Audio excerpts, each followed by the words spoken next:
At first, she seemed almost too good to be true. Not only was she incredibly beautiful, but she was also shy and introverted. It took a while for us to officially date, but once it happened, I was over the moon. When we first tried to get intimate, she suddenly started crying. Should have taken this as a bad sign. I freaked out and thought it was something I did, but she apologized the next day and told me she was triggered. As it turns out, 2 years before meeting me, she was in a long-term relationship and a guy that was abusive both emotionally, physically, as well as mentally. He would degrade her during their moments of intimacy, then apologize afterward. She had a flashback, but reassured me it had nothing to do with me, so we took things slow as she was still in therapy. It was tough, but because I loved her, I believed once we got over this it would make our relationship stronger, and for a while it honestly appeared that way. Fast forward another year, and we'd gotten engaged. First-time intimacy also happened during this stage. I was fortunate enough to be able to buy a house for us courtesy of inheritance from my late uncle. Things were going great, and I half-seriously suggested we plant a peach tree, important for later on, to signify new beginnings, and she was all for it. We were wedded not long after that, and quite frankly, it was absolutely amazing. Of course, we had our normal ups and downs like every married couple, but I considered us more lucky because she always made it a point to never go to bed upset with each other, and she would always point out gently if I did anything to upset her. Sometime later, life basically happened and I was promoted at my job. It meant more pay, but it also meant I would be traveling more for work, conferences, and business meetings. I noticed she had been getting down a lot more and wasn't being as intimate as before. She would keep her phone close to her and even stop gently addressing things that upset her. I tried to talk to her about it, but she assured me that she was fine and this was a phase she was going through, and having no reason to not trust her, I let it go. She would sometimes go to her sister's place and spend the night telling me she just needed a bit of girl time with her sister. The day I got that fateful phone call was the day she was meant to be keeping her sister company again. I remember rushing into the hospital, barely breathing, and frantically asking about my wife when world's most understanding and patient police officer sat me down to explain what happened. He told me he was a friend of my SIL and he happened to respond to a domestic disturbance call. He arrived on the scene to find a couple fighting. The supposed boyfriend was on top of the female punching her, and she was screaming, trying to scratch him. This didn't make any sense to me because 1, this had nothing to do with my wife because we're married, and 2, literally everyone who knew my wife knew she wouldn't do that. He gave me a knowing look and placed his hand on my shoulder, then told me to be very calm because said girlfriend was actually my wife. If it weren't for the severity of the situation, I would have laughed in his face, but something in the way he said everything made me believe him. I then was ushered in by a nurse to see my wife, and what greeted me to this day, I still can hardly find the words to describe it. I just stood there for what seemed like an eternity. Then a doctor came in and explained her injuries to me. The jaw was slightly fractured, her left eye was completely swollen shut and had massive bruising covering half of her face as well as 3 broken ribs. Then the doctor dropped another bomb and told me she was pregnant. I still couldn't understand how this happened. Then I caught sight of her sister. She at first tried to avoid me, but at the persuasion of her police officer friend, she told her what she knew. It turns out my wife's ex had gotten in contact with her 5 months ago. He was doing this redemption pyramid step thing where he would apologize to people he has wronged in order to clear his karma. Anyone else be.s meter going crazy right now. They began talking more. Then he convinced her to meet up for coffee and show her he was a changed man. Obviously, old feelings resurfaced, coupled with the fact that he appeared changed now. It soon developed into an emotional affair. My wife approached her sister for advice, who told her to take things slow and just get it out of her system if she needed to, which then led to a physical affair 3 months later. She actually told my wife that she should at least make peace with her ex in whatever form it may be, and even offered to cover for my wife once in a while.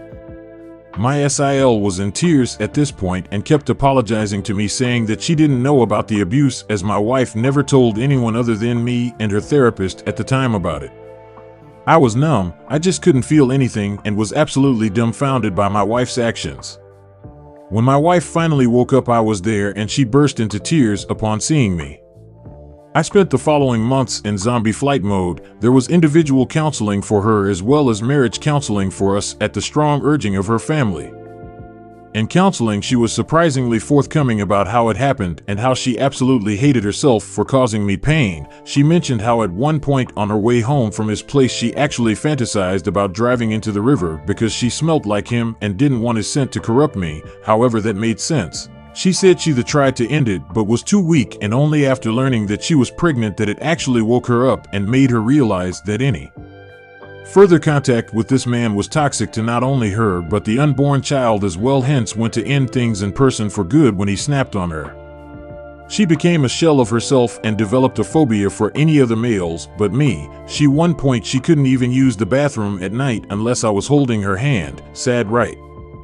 After the baby was born, son by the way, we got a paternity test and he was mine, but the more time I spent with her the more I realized I didn't hate my wife, I actually loathed her.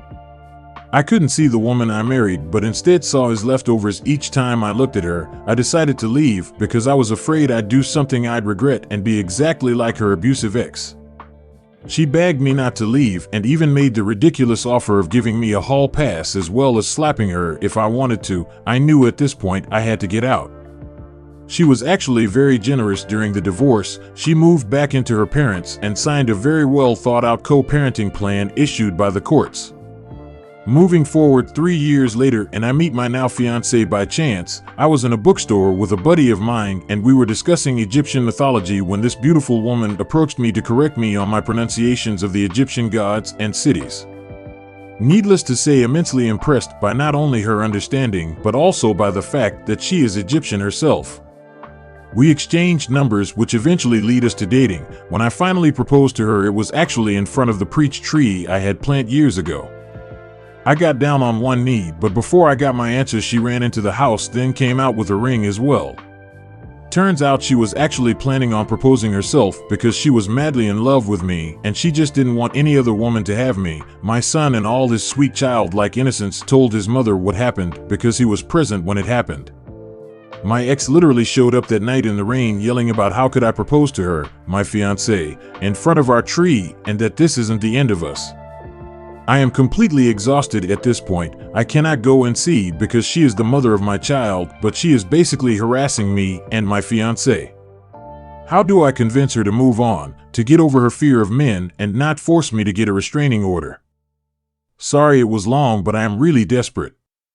Edit. Wanted to ask a question to the insightful women of Reddit. Something that still bugs me to this day is the fact that she even made time for her ex who took pleasure in destroying her only for her to suffer a much worse fate. Is it normal for the abused to want the attention of the abuser even if she might hate him? Something my ex said once.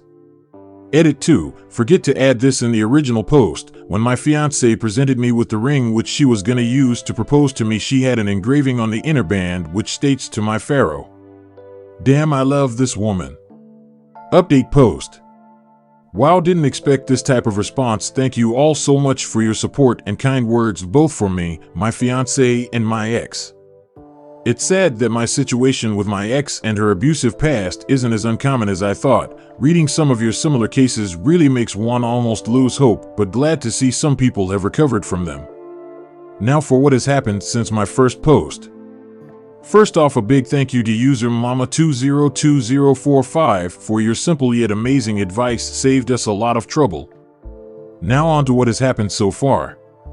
Since my last post, my son's birthday was coming up and he told us he wanted to have a camp night for it. Now I must explain, the boy absolutely loves the outdoors. Everything from camping to hiking to even playing in rivers are his favorite, and obviously due to the ongoing situation we cannot go to our usual spots, so I offered my backyard for it. Another request he had was for my ex to sleep over as well. He wanted to imitate a scene from one of his kid adventure shows where both parents are sitting on either of the child and all three are roasting marshmallows on the campfire. Now I had absolutely no intention of denying my son's birthday wishes, but at the same time I couldn't have my ex sleep in the same tent as me and my son. That would be far too disrespectful to my fiancée. Even though she said she understood, it was clear she wasn't okay with it. My ex seemed to take advantage of this and kept saying how much she was looking forward to spending the night with her two men, and even went as far as to buy a whole lot of camping equipment that would put Bear Grylls to shame. She was certainly trying to rub it in my fiance's face and wasn't graceful about it either. I had to tell her to stop a couple of times, but she only relented when I threatened to invite her sister. Ever since our divorce, my ex has had a burning hatred for her sister. She, my ex, acknowledges her role in the destruction of our marriage, but blames her sister for encouraging the affair and not safeguarding from her making choices that would ruin hers, but more importantly, according to her, our life together. It's gotten so bad that she refuses to let her sister spend any significant amount of time with our son, which at one point caused my ex-SIL to have severe depression. My ex-SIL has been trying for years to reconcile with her sister, but it just seems to get worse as time goes on. A Redditor Mama202045 offered me a simple and effective solution. She suggested I go out and purchase a multi-room tent, that way my fiancé could be included. I wasted no time and immediately went out to get one. Of course, my ex wasn't too happy about that, but was glad to be under the same roof as me. During the birthday celebration, my son was on cloud nine. He ran around the yard and pretended he was a great explorer discovering a new land. When evening came, I made the fire and my ex provided the marshmallows. He excitingly sat between us and started roasting his marshmallow alongside us. What I didn't expect was after we were done taking pictures and making s'mores, he handed my fiancée a stick and a marshmallow as well and sat next to her to make his second s'more. It's honestly a mystery how something this pure and perfect could come out of the absolute mess that was the relationship between me and my ex. My ex asked for a bit of my time, to which I obliged. We stepped into the kitchen and she apologized for her behavior on the day that I proposed, but not for her actions following that. She told me she still sees me as her husband in her mind, so the thought of me giving my heart to another terrified her. She said she never wanted to cause me pain and would give anything to go back in time and undo her mistakes. She mentioned how happy she was when the paternity test showed that I was the father, because she thought it was a new beginning for us and that he was proof of our love. I thanked her for the courage to share all this, but told her I was happy with where I was in life and with whom I was with, but hoped she would find someone to make her happy as well. She said she meant what she told on the day we divorced and will wait for me. I left the kitchen feeling exhausted because none of what I was trying to say got through to her. We decided to call it a night, where me and my fiancé slept in one room of the tent and my ex with my son in another. All in all, a good birthday for my son, but not so good night for me. Thank you for watching. If you enjoyed the video, hit like. If you would like to see more, feel free to subscribe.